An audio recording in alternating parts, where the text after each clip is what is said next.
नमस्ते, मी आहे स्मिता आणि मी गावाकडची मुलगी आणि आज थेट व्हिडिओला सुरुवात केलेली आहे। एका ठिकाणी लग्न आहे तर तिथं मी आलेले आहे, म्हणजे आमच्या घराचे शेजारीच आहे तर त्यांच्याकडे आलेले आहे आणि थोडासा व्हिडिओ शूट केलेला आहे खास तुमच्यासाठी। तर बऱ्याच गोष्टी मी तुम्हाला दाखवणार आहे आणि ह्याच्या पुढे एक दोन व्हिडिओ येतील पुन्हा लग्नाचे आणि लग्नामध्ये कशी रीतिरिवाज वगैरे केले जाते आमच्या भागात, तर त्या सगळ्या गोष्टी मी तुमच्यासोबत शेअर करणार आहे, म्हणून व्हिडिओ कंटिन्यू बघा।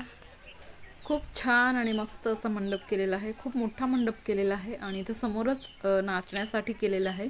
तिकडे डीजे वगैरे ठेवतील आणि समोर लोक नाचतील आणि आमचं घर आणि त्या लग्नवाल्या लोकांचं घर फक्त दोनच शेत आहेत मध्ये आणि एकदम जवळजवळच आहे घर। आणि हे बघा आमच्याकडे अशी वारली पेंटिंग काढली जाते, कारण की मी ज्या समाजाची आहे तर त्या समाजात म्हणजे वारली समाज आहे आमचा, आम्ही आदिवासी आहोत, तर आमच्याकडे अशा प्रकारची पेंटिंग काढली जाते, कंपल्सरी काढतातच प्रत्येक लग्नाला। आणि ह्या पेंटिंगमध्ये लग्नामध्ये होणाऱ्या ज्या रीतिरिवाजी आहेत तर त्या दाखवल्या जातात। तर इथं वेगवेगळ्या रीतिरिवाज या पेंटिंगमध्ये दाखवलेले आहेत आणि ही जी पेंटिंग काढतच आहेत, अजून अपूर्णच पेंटिंग आहे, पूर्ण झालेली नाही। तर मी अशीच जाऊन आली तर त्यांचं काम चालू होतं, तर त्याच्यामुळे मी थोडासा व्हिडिओ शूट केला। आणि ह्याला आमच्याकडे चौक असं म्हणतात। तर जे दोन हार्ट टाईप काढलेले आहेत तर त्याच्यामध्ये नवरा नवरीचं नाव असतं आणि इकडे एका बाजूला हे बघा इथं नवरा नवरीला अंघोळ घालत आहेत तर ते दाखवलेलं आहे।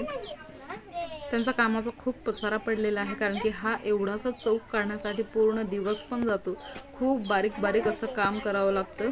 आणि वारली पेंटिंग तर वर्ल्ड फेमस आहे। तर आणि हे बघा इथं झाडाखाली लोक बसून त्यांचा जो पाहुणचार आहे ते करत आहेत आणि इकडे उंबर नाचवत नाचवत घेऊन जात आहेत आणि बाकीची लोक वगैरे दाखवलेले आहेत।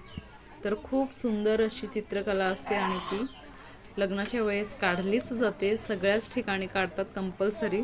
आणि खूप सुंदर अशी पेंटिंग, आणि हे काढण्यासाठी खूप वेळ लागतो, कारण की अगदी असं बारीक बारीक काम असल्यामुळे खूप वेळ जातो। आणि आधीच्या काळी लोक फार हौशीने पेंटिंग करायला जायचे, सगळ्या बाया पेंटिंग करायला जायच्या। तर कलर नव्हते तर त्यावेळेस तांदळाचं पीठ घ्यायचं, तांदळाच्या पिठाने प्रत्येक घराच्या कुडावरती पेंटिंग काढायची। आणि हे आहे रुईची फुलं, तर आमच्याकडे लग्नामध्ये रुईच्या फुलाची सुद्धा एक बासिंग करून बांधली जाते, तर ते बनवले, आजच बनवले, तर ते बनवून ठेवले सगळ्या बायांनी आणि सगळ्या बाया मस्त बसून आहेत। तर रुईच्या फुलांना सुद्धा खूप महत्त्व आहे आमच्याकडे लग्नामध्ये, तर सगळ्यांना मस्त बसलेले आहेत। आणि हे फुलं आणण्यासाठी पण बाया गाणी गात गात जातात आणि रुईची फुलं घेऊन येतात आणि असे मस्त बाशिंग बनवतात आणि ते हळदीच्या दिवशी बांधली जाते। लग्नांमधील सुद्धा रीतिरिवाज आता बदलत गेलेले आहेत आणि काही लुप्त सुद्धा झालेले आहेत।